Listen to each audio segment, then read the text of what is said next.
Hello everyone, welcome to my channel Joy classes. हम लोग maths में रियल नंबर्स कर चुके हैं। आज हम लोग रियल नंबर्स से रिलेटेड बोर्ड क्वेश्चंस देखेंगे, है ना। पिछले 10 साल में 2016 से 2025 तक क्या क्या क्वेश्चंस आया है रियल नंबर्स पे, आज वही हम लोग डिस्कस करेंगे। कुछ क्वेश्चंस अभी लिखे हैं, इसमें देखिए ये सारा जो है प्राइम फैक्टराइजेशन पे बेस्ड है। Express 23150 as product of its prime factors, is it unique, है ना। सबसे इजी क्वेश्चन जो है प्राइम फैक्टराइजेशन का है, तो इसको करके देख लीजिए। 23150 सिंपल फैक्टराइजेशन करना है, ठीक है। अब 0 है, हम लोग 5 से भी कर सकते हैं, 2 से भी। 5 ले लेते हैं, 5 4 ज़ा 20, 3 रिमाइंडर 31, 5 6 ज़ा 30, 1 रिमाइंडर 1 and 5 15, 5 3 ज़ा 15 एंड 0। फिर 5 से कर सकते हैं, तो 5 9 ज़ा 45, 1 रिमाइंडर 13, 5 2 ज़ा 10, फिर 3 रिमाइंडर 30, 5 6 ज़ा 30।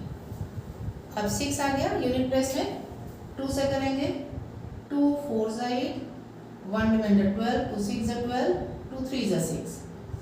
अब 463, अब ऐसा नंबर है थोड़ा सोचना पड़ेगा। 3 है लेकिन ये 3 से डिविजिबल नहीं है ना। सम ऑफ डिजिट 3 से डिविजिबल नहीं हो रहा है, 2 नहीं है, 5 से भी नहीं है, 7 से देख लीजिए, 7 से भी नहीं होगा, है ना। इस तरह थोड़ा सा प्राइम नंबर से देख लीजिए। फाइनली देखिएगा ना, 7 11 से भी नहीं है, 13 से भी नहीं है ना। तो इस तरह के केस में ना अगर टेबल आता है तो तुरंत आप लोग जज कर लीजिएगा। तो फाइनली देखिएगा कि this is a prime number, है ना। इस ये किसी और नंबर से ये डिविजिबल नहीं है, तो ये हो जाएगा 463 1, ठीक है। तो निकालना क्या था, प्रोडक्ट ऑफ प्राइम फैक्टर्स। तो लिख देना होगा 23150 equal to 2 into 5 square into 463। ये हो गया product of its prime factors, ठीक है। अब नेक्स्ट पार्ट है, इज इट यूनिक। हम लोग किए हैं ना फंडामेंटल थ्योरम ऑफ अरिथमेटिक, तो उसमें बताया गया है ना कि जो भी फैक्टराइजेशन होता है, तो ये सारा जो फैक्टराइजेशन होता है इट इज यूनिक। इसका कुछ और हो ही नहीं सकता, जस्ट ऑर्डर इधर उधर हो सकता है। हम लोग 2 से शुरू कर सकते हैं, उसके बाद 5 आ सकता है ना। तो आंसर में लिख देना होगा कि yes it is unique according to fundamental principle of या फंडामेंटल थ्योरम ऑफ अरिथमेटिक, ठीक है। अब इसको देखिए, sum of exponents of prime factors in the prime factorization of 196। आजकल एमसीक्यू आता है ना, तो ये एमसीक्यू बेस्ड है, तो इसको भी करना ही पड़ेगा। 196 का प्राइम फैक्टराइजेशन, 196 2 से कीजिए, 2 9 ज़ा 18, 1 रिमाइंडर 16, 2 8 ज़ा, फिर 2 से करेंगे तो 49। अब हम लोग को मालूम है 49 7 7 ज़ा, ठीक है।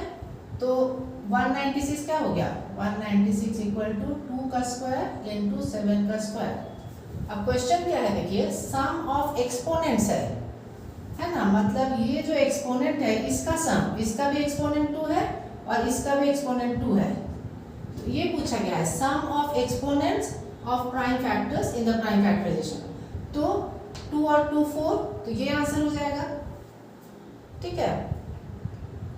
अब यहाँ भी उसी तरह का केस है, देखिए exponent of 5 in the prime factorization of this, तो इसको भी निकाल लेना होगा और देखना होगा कि इसका एक्सपोनेंट क्या है ना। 3750 3750, 5 से करते हैं, 5 7 ज़ा 35, 2 रिमाइंडर 25, 5 5 ज़ा 0, फिर 5 15 ज़ा 75 होता है 0, फिर 5 3 ज़ा 15 0, फिर हो गया 5 6 ज़ा 30, फिर ये हो जाएगा 2 3 ज़ा 6 और फाइनली 3।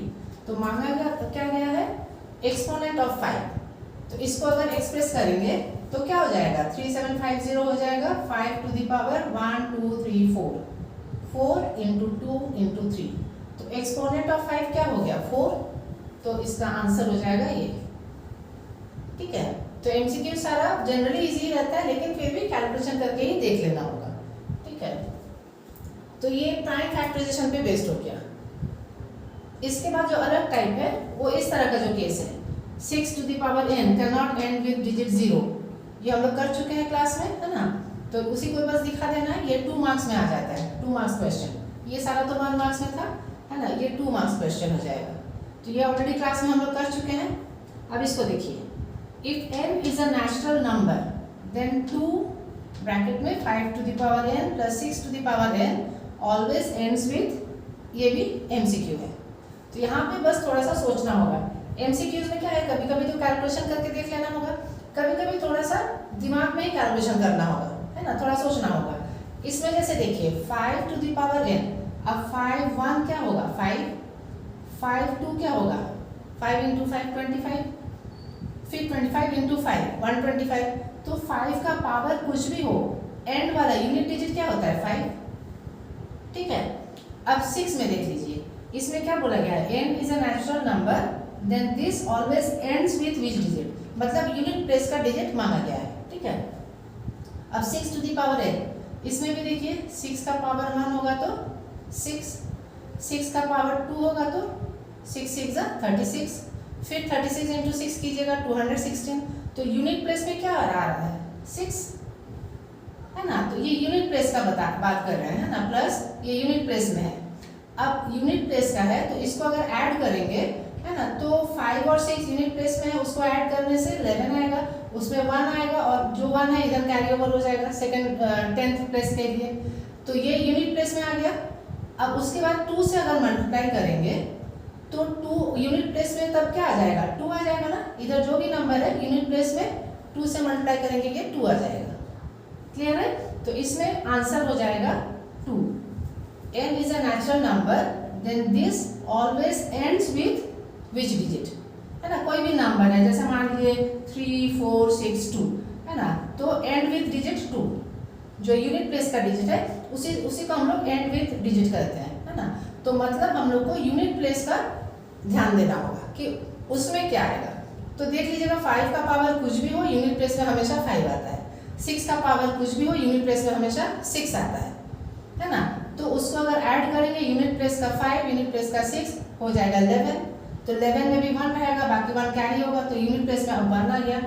अब कोई भी नंबर है मान लीजिए 3 7 4 1, इसको अगर 2 से मल्टीप्लाई कीजिएगा तो क्या हो जाएगा 2 1 2, यूनिट प्लेस में 2 आ जाएगा, ठीक है। तो बस वही थोड़ा सा समझ के फिर MCQs का करना होगा, कुछ कैलकुलेशन तो दिखाना नहीं होता है ना, लेकिन इस तरह के केस में थोड़ा सा रफ में कैलकुलेट करके करना होगा, इस तरह के केस में आप मेंटली कैलकुलेट करके भी कर सकते हैं, है ना। तो इसका आंसर हो जाएगा 2। अब और क्वेश्चंस देख लेते हैं। ये रहा और क्वेश्चंस, ये भी उसी सेम टाइप क्वेश्चन है जो हम लोग अभी कर रहे थे। इसमें देखिए आजकल आता है ना assertion रीजन क्वेश्चन, तो assertion में 4 to the power n ends with digit 0 for some natural number n। अब इस तरह के केस में हम लोग देखे हैं ना कि इसका प्राइम फैक्टराइजेशन करेंगे तो 4 का क्या होता है 2 to the power 2, तो ये 4 to the power n क्या हो जाएगा 2 to the power 2n, that is 2 to the power 2n। तो इसमें क्या हो रहा है 2 इज द प्राइम फैक्टर, कोई और प्राइम फैक्टर है ही नहीं, है ना। एंड विद 0 होने के लिए क्या होना चाहिए कि 5 भी होना चाहिए एज अ फैक्टर, है ना, 1 फैक्टर 5 भी होना चाहिए, लेकिन इसमें वो नहीं है, तो ये असर्शन गलत है ना। 4 to the power n can not and with digit 0, ये असर्शन हो गया। अब रीजन देखिए, for a number x having 2 and 5 as its prime factors x to the power n always ends with digit 0। ये reason सही है ना, कि 2 और 5 प्राइम फैक्टर होगा तभी जो एंड डिजिट है वो 0 होगा। तो असर्शन रीजन में जो क्वेश्चन आता है आप लोगों को मालूम ही है कि 4 ऑप्शंस होता है ना। पहला ऑप्शन में असर्शन सही है, दोनों सही है and reason correctly express assertion. Second option में दोनों सही है लेकिन reason does not explain. Third option में असर्शन सही है, रीजन गलत। फोर्थ ऑप्शन में असर्शन गलत, रीजन सही। तो इसमें फोर्थ ऑप्शन ही आ रहा है ना, वो ऑप्शन हमने लिखे हैं आप लोग को मालूम ही है। तो इस तरह से होगा तो थोड़ा सा समझ के ऑप्शंस में टिक लगाइए। तो इसमें क्या है असर्शन गलत है ना, और ये रीजन सही है। अब इस तरह का क्वेश्चन हम लोग देखिए कर चुके हैं सारा, है ना। ये बहुत पहले का क्वेश्चन है, ये शायद 2016 का है। उसमें देखिए दोनों क्वेश्चन मिला के एक क्वेश्चन बनाया गया है, prove that √5 is an irrational number. इसका अलग प्रूफ है है ना, उसको प्रूव करने के बाद उसके बाद शो करना है 3 + 2√5 is also an irrational number. मतलब दो टाइप जो हम लोग किए हैं दोनों यहाँ पे दिखाना होगा।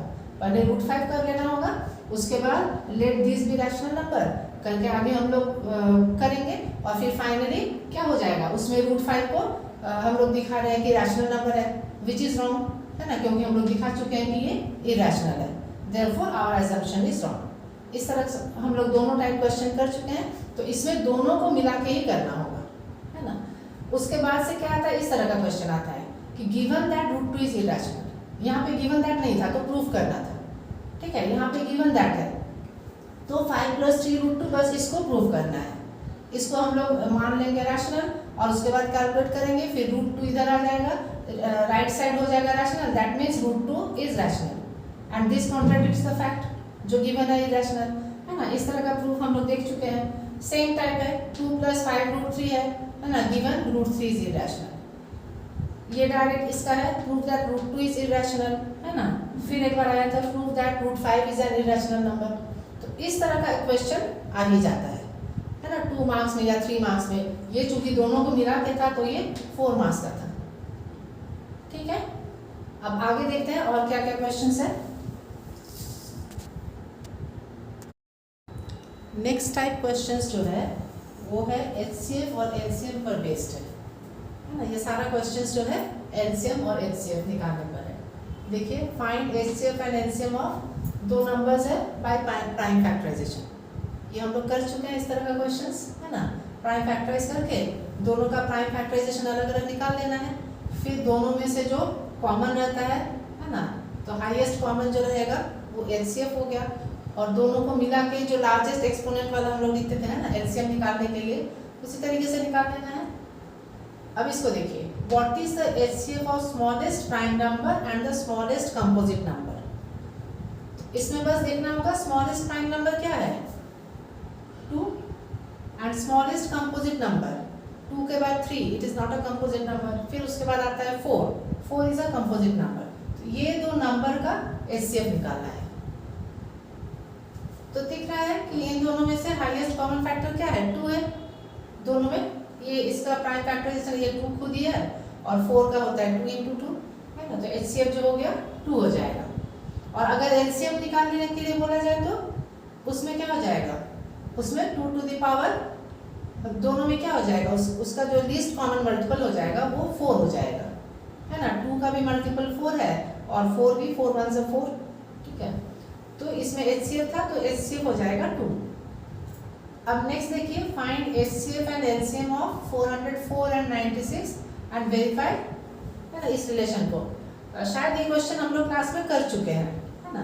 तो ये जो फॉर्मूला है इसको प्रूव करने के लिए शायद यही तो नंबर लेके हम लोग किए होंगे। नहीं भी किए हैं, दूसरा नंबर लेके किए हैं, सेम मेथड है। इसमें देखिए, इफ एचसीएफ इस तरह से भी लिखते हैं, बताए थे कि दो नंबर नहीं बोल के इस तरह से ब्रैकेट में दिखा देंगे। तो इन दोनों नंबर का एचसीएफ जो है दैट इज 6 और एलसीएम इन्हीं दो नंबर का निकालना है। तो इसको करने के लिए ये वाला फॉर्मूला हम लोग यूज करेंगे, है ना। एचसीएफ इंटू एलसीएम, एचसीएफ है 6 इंटू एलसीएम करेंगे, है ना, और equal to product of 2 given numbers, तो इन दोनों को मल्टीप्लाई कर देंगे, है ना। मतलब 6 into LCM equal to product of 2 given numbers, है ना। यहाँ पे 6 इंटू एलसीएम हो जाएगा इक्वल टू प्रोडक्ट में ये आ जाएगा 336 इंटू 54, ये हो जाएगा। अब 6 को यहाँ जाके डिवाइड करके आंसर आ जाएगा, ठीक है। अब देखिए, right the smallest number which is divisible by both 306 and 657। और नेक्स्ट क्वेश्चन है the greatest number which divides this and this. अब ये दो जो क्वेश्चन है ना, यही कंफ्यूजन क्रिएट करता है। इसमें ठीक से समझ लीजिए, जो स्मॉलेस्ट नंबर है, जनरली देखिए एचसीएफ और एलसीएम जो करते हैं, तो हम बताए थे कि कोई भी दो नंबर है उसका अगर एचसीएफ निकालेंगे तो वो स्मॉलर नंबर वाला होता है ना, या तो स्मॉलर नंबर होगा या उससे भी कम होगा, है ना। और जो एलसीएम होता है वो दोनों में से जो बड़ा है या तो वो होगा या उससे ज़्यादा होगा, ठीक है। तो अब अगर क्वेश्चन पढ़ के आप स्मॉलेस्ट नंबर है तो समझ लेंगे कि आपको एचसीएफ निकालना है ना, तो उसमें गलती हो सकता है, क्वेश्चन को समझ लीजिए। Right the smallest number which is divisible by both 306 and 657। मतलब ये जो नंबर है इसको ये दोनों नंबर डिवाइड करेगा। मतलब क्या हो गया, this number is multiple of this two. ठीक है, तो दिस इज डिविजिबल। तो जो नंबर डिविजिबल बाय है तो इसमें हमको निकालना क्या है, एलसीएम। तो इन दोनों नंबर का एलसीएम निकालना होगा। ठीक है, अब यहाँ पे देखिए, greatest number which divides this this and this, ये क्वेश्चन भी हम लोग किए थे, एक बार फिर डिस्कस करते हैं। इसमें ग्रेटेस्ट नंबर वो क्या कर रहा है, इन तीनों को डिवाइड कर रहा है। तो ये जो नंबर है, the greatest number which divides, ये है विच डिवाइड्स, है ना, मतलब it is a factor. The number which divides, यही दो चीज आपको ध्यान देना होगा कि ये जो नंबर है, number is divisible, number is divisible. अब ये डिविजिबल है किसी नंबर से, मतलब जिस नंबर से डिविजिबल है उसका मल्टीपल है, तभी उससे डिविजिबल है। ठीक है, ये इंप्लाइज कि ये मल्टीपल है। ठीक है, और अगर है कि विच डिवाइड्स, है ना, number which divides, number which divides, है ना, ये नंबर डिवाइड कर रहा है किसी नंबर को, मतलब ये नंबर क्या है, इट इज अ फैक्टर, है ना। ये हो गया नंबर इज मल्टीपल, और ये हो जाएगा नंबर इज अ फैक्टर। बस यही सेंटेंस को पढ़कर थोड़ा सा समझना होगा कि वो नंबर निकालना है which is divisible by given numbers. तो वो डिविजिबल कब होगा, जब वो मल्टीपल है उन दोनों नंबर का। तो इसमें हम लोग को एलसीएम निकालना होगा। Direct find LCM of this and this नहीं लिख के इस तरह से क्वेश्चन रहेगा, है ना। और इसमें greatest number which divides this and this, है ना, लिविंग रिमाइंडर। तो ये क्वेश्चन हम लोग डिस्कस कर चुके हैं, है ना। रिमाइंडर हो रहा है मतलब पहले हमको एग्जैक्ट नंबर्स निकालना है ना। वो एग्जैक्ट नंबर्स निकाल लेंगे तो ये जो नंबर है उस नंबर्स को डिवाइड कर रहा है, मतलब ये जो नंबर निकालना है दैट इज अ फैक्टर। इसका मतलब हम लोग को एचसीएफ निकालना होगा, है ना। तो एचसीएफ हाईएस्ट कॉमन फैक्टर निकालना होगा, इसीलिए ग्रेटेस्ट लिखा हुआ है। ठीक है, तो स्मॉलेस्ट और ग्रेटेस्ट देख के आप लोग मत मान लीजिए कि स्मॉलेस्ट है तो एचसीएफ है, ग्रेटेस्ट है तो एलसीएम है ना। जस्ट उल्टा हो जाता है इस सेंटेंस से। तो ये सेंटेंस को थोड़ा ध्यान दीजिएगा इस तरह के क्वेश्चन में। तो ये क्वेश्चन हम लोग ऑलरेडी कर चुके हैं क्लास में। अब ये सारा डायरेक्ट क्वेश्चन है, देखिए find the HCF and LCM of this and this, है ना। फिर है find the HCF and LCM of, ये तीनों का है यूजिंग प्राइम फैक्टराइजेशन। तो हम लोग सारा प्राइम फैक्टराइजेशन से ही कर रहे हैं। इसमें देखिए अगर टेबल याद है तो देखिए ये तीनों नंबर जो है 13 के टेबल में आ रहा है, मतलब इसका जब प्राइम फैक्टराइजेशन कीजिएगा उसमें 13 एक नंबर होगा, है ना। तो ये इस तरह से फाइंड एचसीएफ एंड एलसीएम, तो बस प्राइम फैक्टराइजेशन से जैसे निकालते हैं उस तरह से एचसीएफ निकाल लीजिएगा और एलसीएम। ठीक है, कुछ और क्वेश्चन है एचसीएफ एलसीएम से, और फिर एक केस बेस्ड क्वेश्चन देखेंगे। देखिए ये जो क्वेश्चन है ये लास्ट 2 इयर्स का क्वेश्चन है ना, 2024 और 25 का। अब देखिए क्वेश्चन पैटर्न थोड़ा चेंज हुआ है ना। डायरेक्ट क्वेश्चन नहीं देंगे, एमसीक्यूज है लेकिन घुमा के है, थोड़ा आपको सॉल्व करके ही पता करना होगा। इसमें देखिए a दिया हुआ है ना, इसमें 3 to the power x है, b है, c है, एलसीएम abc, मतलब इन तीनों का एलसीएम दिया हुआ है, तो x का वैल्यू निकालना है। कंसेप्ट वही है ना। अब कंसेप्ट को अप्लाई करके आपको आंसर निकालना है। अब ये 3 नंबर है, 3 नंबर में एलसीएम हम लोग कैसे निकालते हैं, एलसीएम निकालने के लिए बोले थे ना कि एलसीएम क्या होता है, तीनों नंबर में जो है ना, इसका 2 to the power, अच्छा 2 है, 3 है, 5 है, 7 है, जितना भी प्राइम नंबर्स है सभी का हम लोग लिख लेते हैं। और एलसीएम है तो क्या करते हैं हम लोग, जो हाईएस्ट एक्सपोनेंट है उसको लेते हैं, है ना। अब तीनों में 2 का देखिए, तीनों में 2 का पावर 2 है तो यहाँ पे 2 हो जाएगा। 3 इसमें 1 है, इसमें 1 है पावर, इसमें x है तो x को लेंगे। x कुछ भी हो सकता है, 1 भी हो सकता है या 1 से ज़्यादा। 5 का तो 1 है, 7 का 1 है, तो ये हो गया एलसीएम। अब यहाँ पे एलसीएम का वैल्यू दिया हुआ है 3780, तो दैट इज इक्वल टू 3780। अब क्या करेंगे, अब इसको बस सॉल्व करना है। तो 3 टू द पावर x को रखते हैं, बाकी को उधर ले जाते हैं। 3780 डिवाइडेड बाय, ये सारा मल्टीप्लाई है तो इधर डिवाइड हो जाएगा। 5 इंटू 7 इंटू 2 का 2 है तो ये 4 लिख लेते हैं। अब डिवाइड करके देख लेते हैं क्या होगा।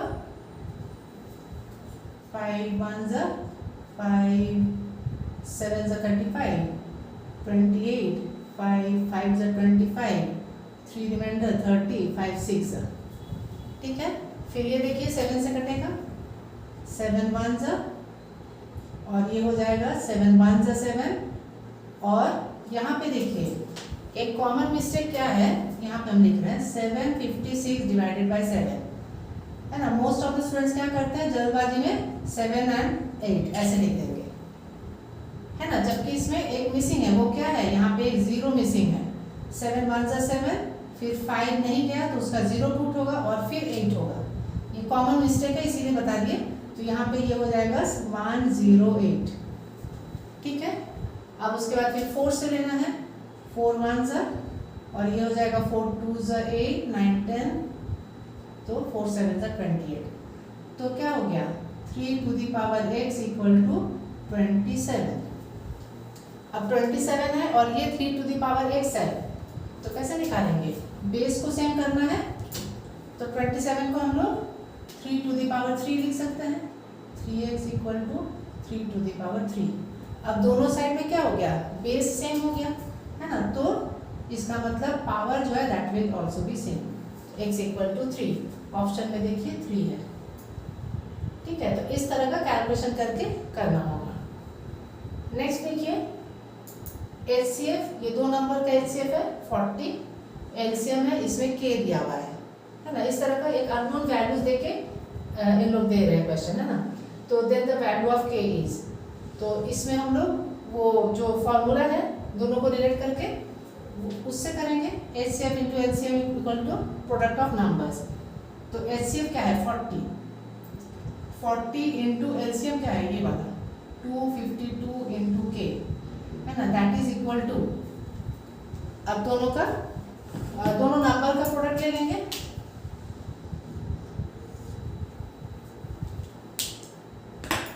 तो दोनों नंबर्स क्या है 2520 इंटू 6600। अब इस यहाँ भी इन दोनों को हम लोग उधर ले जाएंगे, डिवाइड करेंगे। अच्छा, यहाँ कुछ बच्चे क्या करते हैं ना कि यहाँ पे इन लोग मल्टीप्लाई करने लगते हैं, ये मल्टीप्लाई करेंगे, ये भी मल्टीप्लाई करेंगे, फिर बाद में जाके डिवाइड करेंगे। तो वो प्रोसेस जो वो लेंथी हो जाता है ना, कॉम्प्लिकेटेड भी हो जाता है। तो यहाँ पे हम लोग वो चीज़ नहीं करके डायरेक्ट हम लोग डिवाइड कर देंगे, है ना। इसको इधर ले जाएंगे तो 40 इंटू 252, देखिए यहाँ 2520 है, 252 है, तो तुरंत हो जाएगा। ये 1 सा और ये 10, ठीक है। फिर 1010 ये कट गया। उसके बाद बस हम लोग को इसको और इसको करना है। 4 1 सा 4, 4 1 सा 4, 5 6, फिर 26 हो गया, 4 6 सा 24, फिर 2 बचा, है ना, 4 5 सा 20 और एक 0। तो k का वैल्यू क्या आ गया 1650। यहाँ पे देखिए है आंसर 1650। ठीक है, तो इस तरह का छोटा मोटा सॉल्यूशन करने के बाद ही हम लोग को ये आंसर मिलेगा। ठीक है, अब यहाँ पे देखिए x का वैल्यू ये है, y ये है। अब इस तरह क्वेश्चन देख के घबरा मत जाइएगा, बस जैसा क्वेश्चन दिया हुआ है उस हिसाब से आप कीजिएगा, है ना। तो यहाँ पे क्या निकालना है HCF। ठीक है, तो पहले आप यहाँ पे HCF निकाल लीजिए। HCF क्या हो जाएगा x equal to this, y equal to this. HCF में हम लोग दोनों में जो कॉमन फैक्टर्स है a b दोनों में है, और HCF के लिए लीस्ट एक्सपोनेंट लेते हैं। यहाँ a का 1 है, a का 3 है तो 1 हो जाएगा, b का 3 है, b का 1 है तो 1 हो जाएगा। HCF हो गया AB।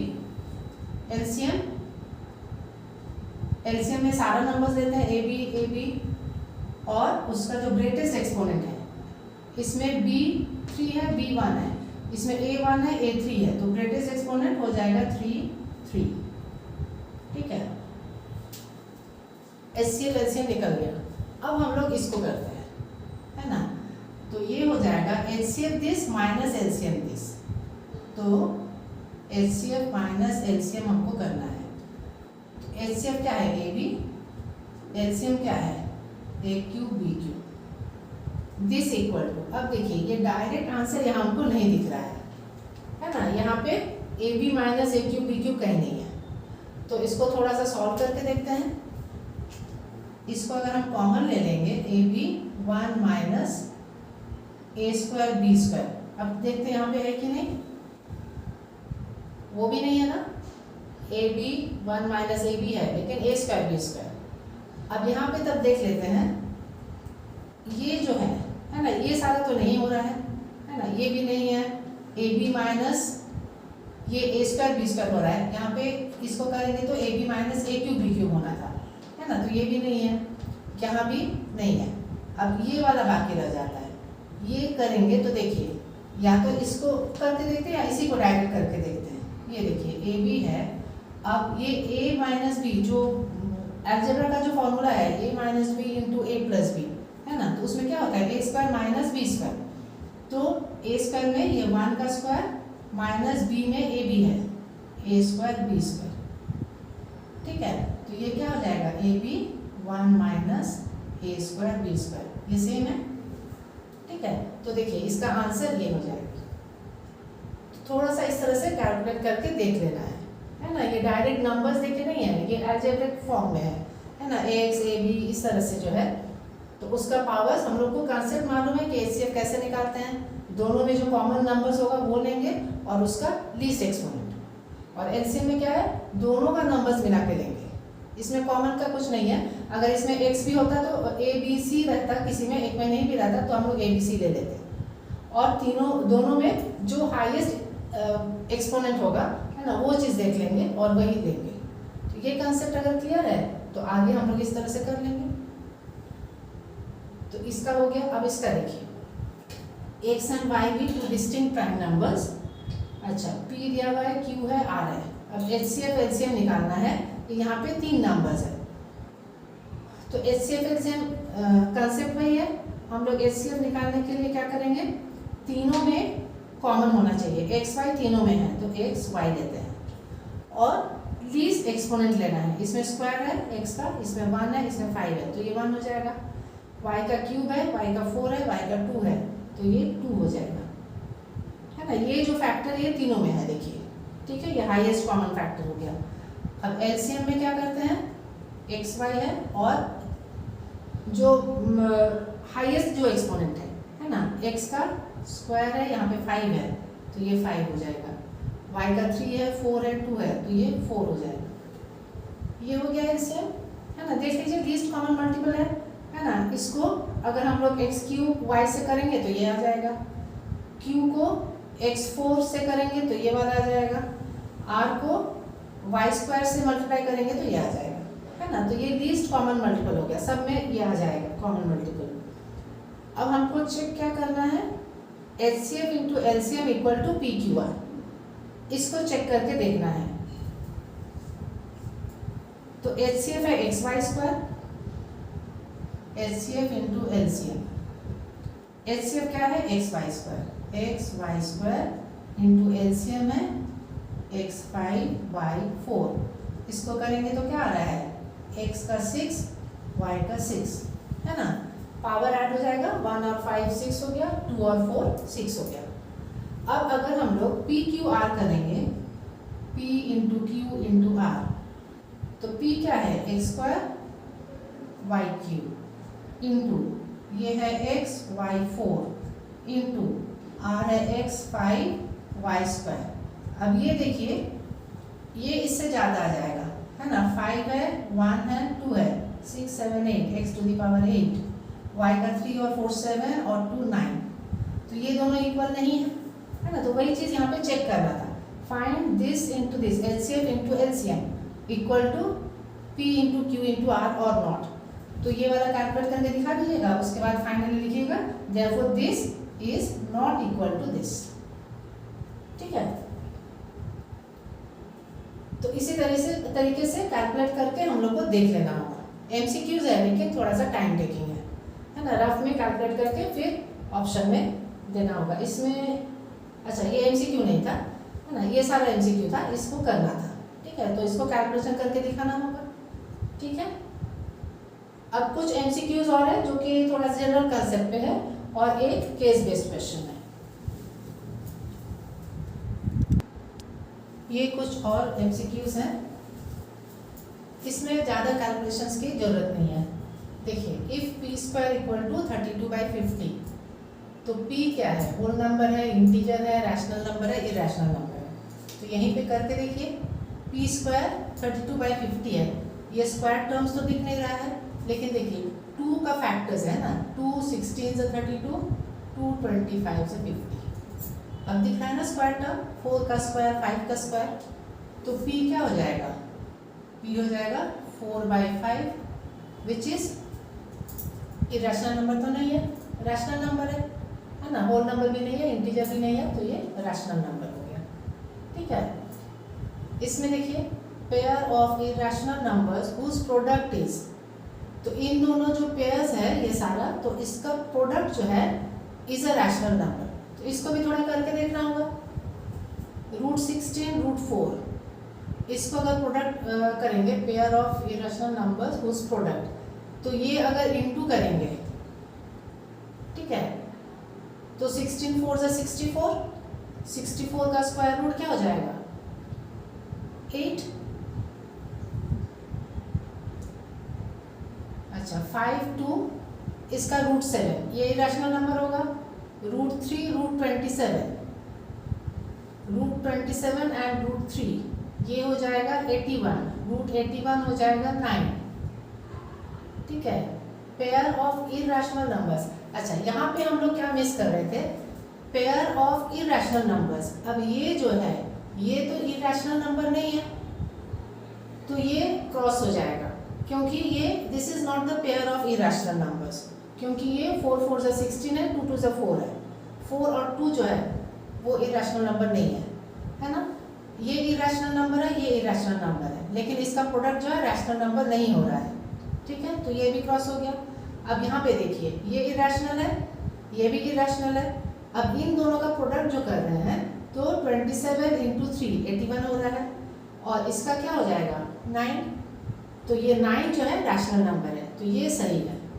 यहाँ भी करके देखिए, ये 6 हो जाएगा और ये √2 है ना, तो इसमें पेयर ऑफ इरेशनल में एक रैशनल है और दूसरा इरेशनल है, तो ये भी नहीं होता है, तो आंसर में ये आ जा रहा है। ठीक है, तो इस तरह के क्वेश्चंस में बस थोड़ा सा सोचकर करना होगा। If a and b are 2 coprime numbers, then a³ b³ are. अब देखिए a और b को-प्राइम कब होता है, जब दोनों नंबर्स में कोई कॉमन फैक्टर नहीं होता है ना। जैसे आपस में ये प्राइम है, लेकिन इंडिविजुअली प्राइम नंबर नहीं है। जैसे मान लीजिए एक तो बताए थे ना 9 और 16, है ना, उसी तरह का और भी नंबर्स मिल जाएगा। 9 और 16 जो बताए थे, तो इसमें क्या है, ये प्राइम फैक्टर्स नहीं है, सॉरी ये जो है ये, हाँ 9 जो है it is not a prime factor, तो ये इसका 3 × 3 होता है, और इसका 4 × 4, मतलब 2 है, इसका प्राइम नंबर में 2 होगा, इसका 3 होगा, लेकिन आपस में अगर लें तो 9/16 नहीं होता है। उसी तरह मान लीजिए 25/48, है ना, तो ये आपस में इसमें कोई भी कॉमन फैक्टर नहीं है, तो ये दोनों क्या हो जाता है, को-प्राइम, जबकि ऐसे में ये प्राइम नंबर नहीं है, लेकिन एक साथ जब लेते हैं तो कॉमन फैक्टर इनमें नहीं है, है ना, 1 के अलावा, तो दीज आर को-प्राइम। अब ऐसे नंबर्स को अगर हम इंटू करें, है ना, जैसे 9 × 16 है, इसको फिर से 9 × 16 × 9 × 16 करें, तो इसमें भी तो कोई कॉमन फैक्टर नहीं होगा, मतलब a और b अगर को-प्राइम है तो a³ और b³ भी को-प्राइम ही होंगे, है ना।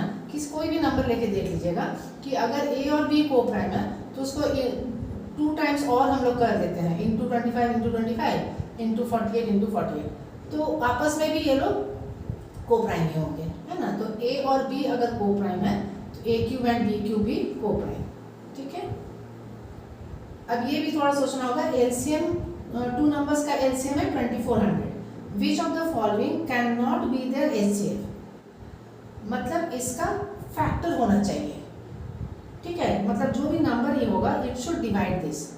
तो देखिए 300 जो है इसको डिवाइड कर सकता है, 400 भी, है ना। लेकिन 500 जो है it can not divide this, तो ये हो जाएगा आंसर, है ना। 600 भी इसका फैक्टर है, तो ये तीनों जो है इसका फैक्टर हो सकता है ना। लेकिन 500 जो है इज नॉट अ फैक्टर, तो can not be their HCF में 500 हो जाएगा, है ना। हाईएस्ट कॉमन फैक्टर है कि नहीं वो तो डिपेंड करेगा सिचुएशन पे, लेकिन ये हो सकता है, लेकिन ये नहीं होगा, ठीक है। ये वाला क्वेश्चन देखिए, 1 + √3 होल स्क्वायर -1 - √3 होल स्क्वायर। अब ये किस टाइप का नंबर है? Positive rational number, negative integer, positive irrational, negative irrational, है ना। इसको थोड़ा सा करना होगा, नहीं तो क्लियर नहीं होगा।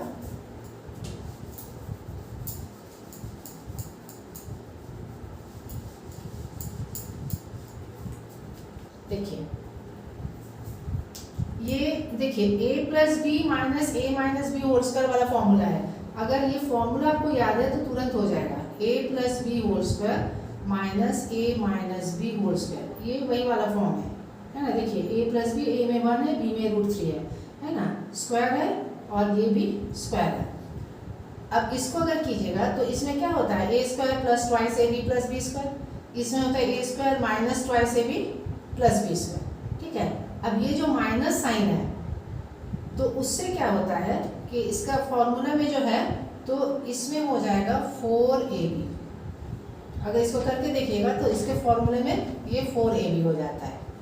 जैसे देख लीजिए a² + 2ab + b², है ना।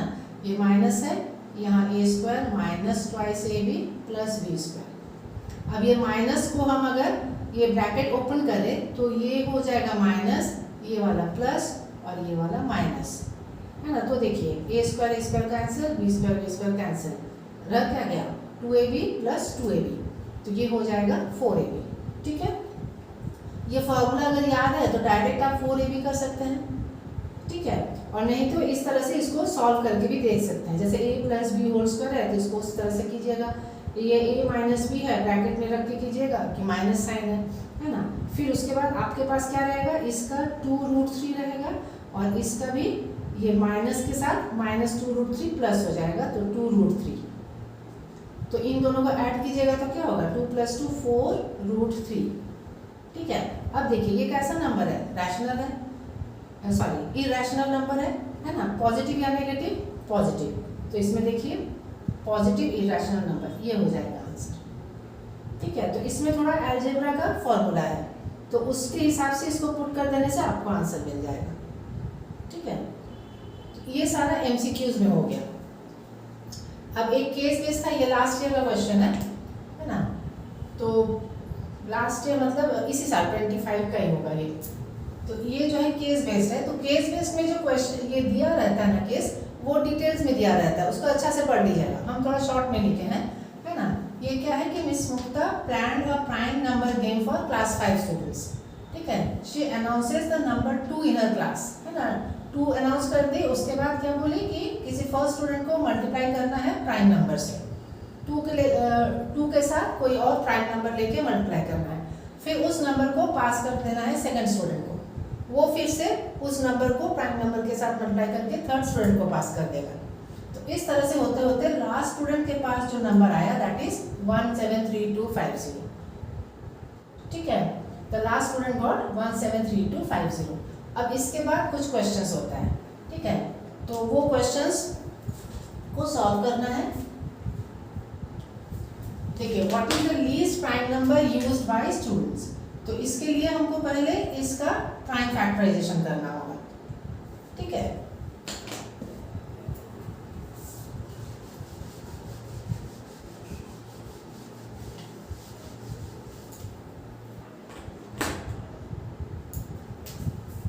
वन 73250, 2 से करते हैं, 2 8 = 16, फिर 2 6 = 12, 12 25, ठीक है। फिर 5 हो जाएगा, ठीक है।